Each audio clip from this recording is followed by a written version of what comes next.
नमस्कार। और हमारे पास जो दस्तावेज हैं वो पहले संशोधन से लेकर एकदम ताज़ा 106वें संशोधन तक की पूरी कहानी बयान करते हैं। हाँ, और ये सिर्फ कोई कानूनी बदलावों की सूखी लिस्ट नहीं है। बिल्कुल नहीं। हर संशोधन अपने आप में एक कहानी है, उस दौर की राजनीति की, समाज की बदलती जरूरतों की और कभी-कभी तो बड़े टकरावों की भी। सही।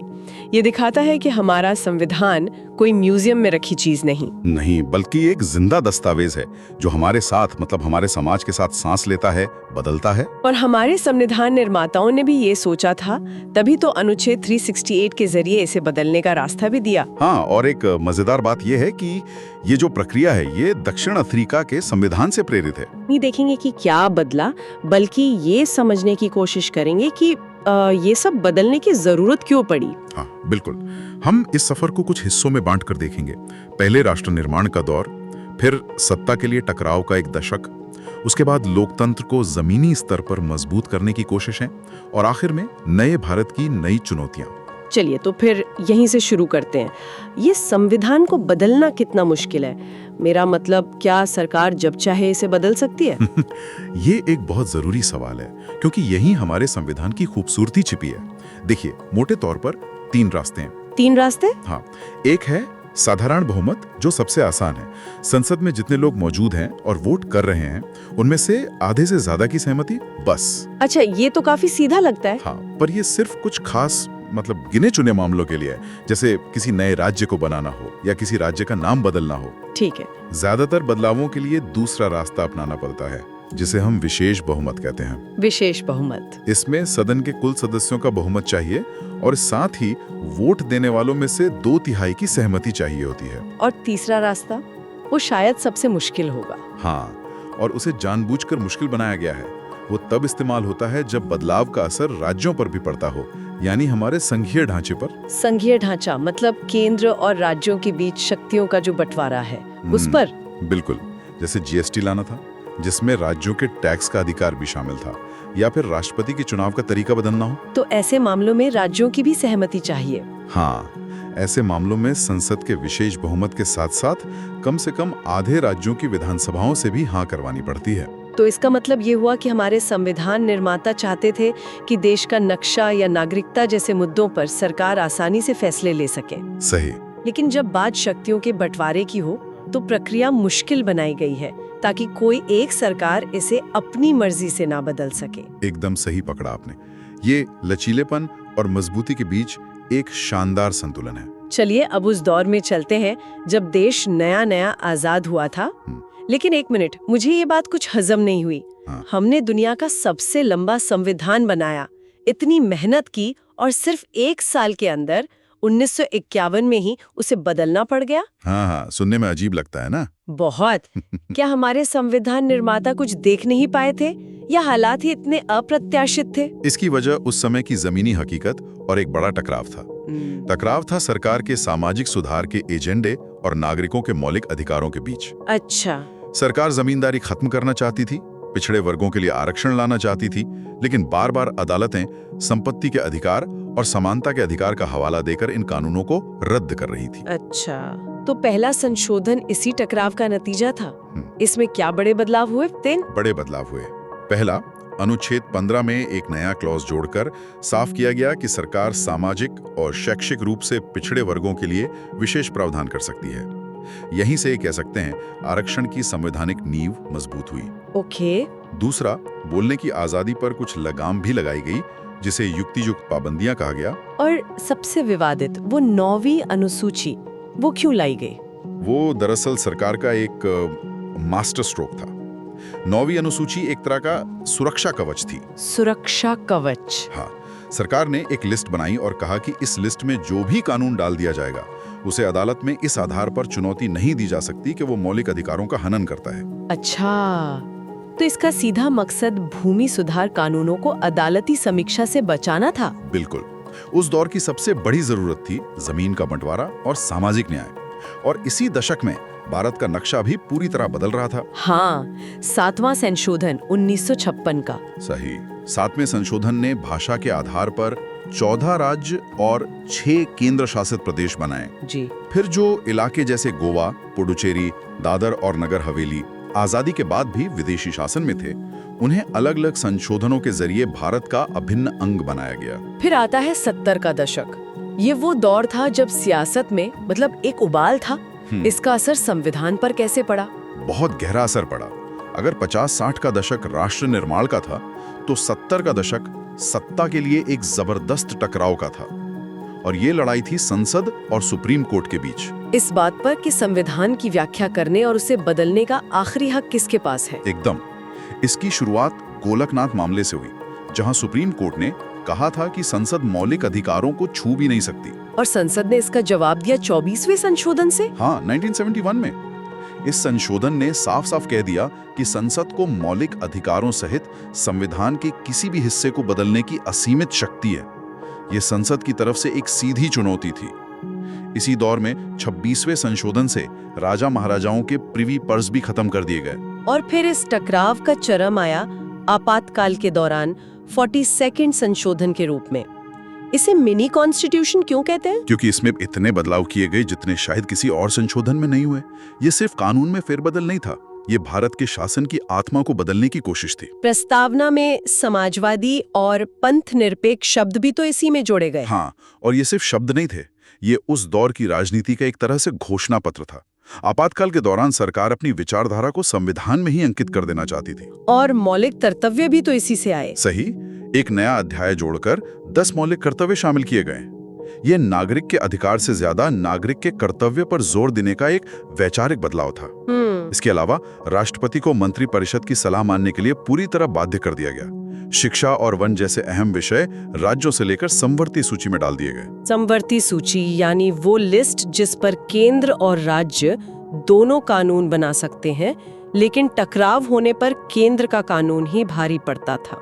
मतलब केंद्र को ज्यादा ताकत देना। बिल्कुल। और सबसे बड़ा बदलाव, लोकसभा और विधानसभाओं का कार्यकाल 5 साल से बढ़ाकर 6 साल कर दिया गया, जो कि सत्ता को अपने हाथ में लंबे समय तक रखने की एक सीधी कोशिश थी, कह सकते हैं। लेकिन इतिहास ने करवट ली, सरकार बदली और फिर आया 44वां संशोधन। क्या ये एक तरह का अंडू बटन था? काफी हद तक। जनता पार्टी की सरकार ने 42वें संशोधन के सबसे विवादित हिस्सों को पलटने के लिए 44वां संशोधन किया 1978 में। हाँ, आपातकाल का अनुभव सबके सामने था, इसलिए सबसे पहले आपातकाल लगाने के नियमों को सख्त किया गया। आंतरिक अशांति जैसे अस्पष्ट शब्द को हटाकर सशस्त्र विद्रोह जैसा ठोस आधार बनाया गया। और ये भी जरूरी कर दिया कि प्रधानमंत्री अकेले फैसला नहीं ले सकते, पूरी कैबिनेट की लिखित सलाह चाहिए होगी। सही। और संपत्ति का अधिकार, जो शुरू से ही एक बड़ा मुद्दा था, उसे हटा दिया गया। उसे मौलिक अधिकारों की लिस्ट से हटाकर सिर्फ एक कानूनी अधिकार बना दिया गया। राष्ट्रपति को भी थोड़ी शक्ति वापस दी गई कि वो कैबिनेट की सलाह को एक बार फिर से सोचने के लिए लौटा सके। और लोकसभा का कार्यकाल वापस 5 साल कर दिया गया। मतलब शक्ति संतुलन को वापस लाने की कोशिश की गई। 70 के दशक के बाद 80 का दशक आया और लड़ाई अब सत्ता में बने रहने की हो गई थी। और इसका सबसे बड़ा नतीजा था राजनीतिक अस्थिरता, जिसे हम सब आयाराम गयाराम के नाम से जानते हैं। हाँ, बिल्कुल। ये जुमला हरियाणा के एक विधायक गयालाल से आया था, जिन्होंने एक ही दिन में 3 बार पार्टी बदली थी। अच्छा।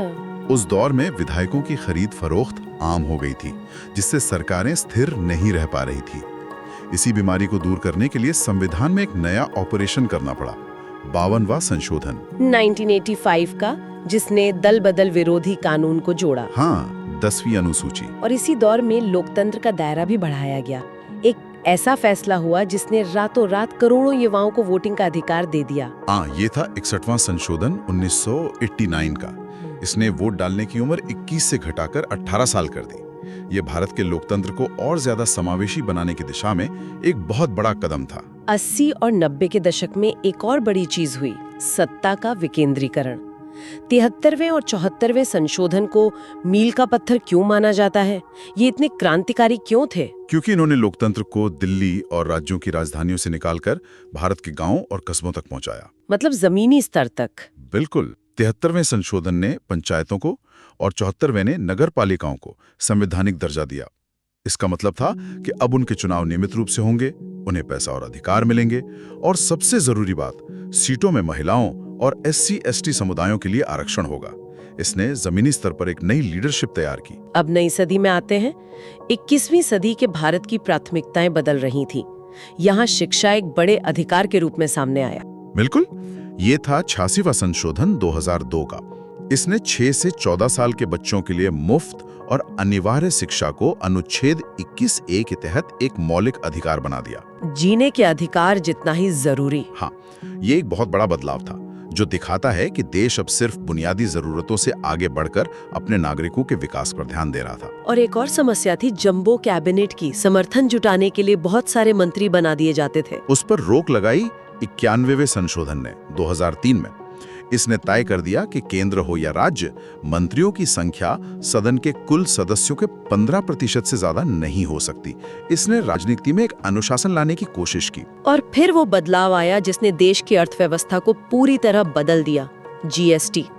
इसे लाना इतना बड़ा काम क्यों था? क्योंकि 101वां संशोधन मतलब जीएसटी सिर्फ एक टैक्स सुधार नहीं था, ये भारतीय संघवाद का सबसे बड़ा इम्तिहान था। अच्छा, एक देश एक टैक्स का विचार सुनने में अच्छा लगता है, लेकिन इसे लागू करने के लिए केंद्र को अपने और राज्यों को अपने बहुत सारे टैक्स छोड़ने थे।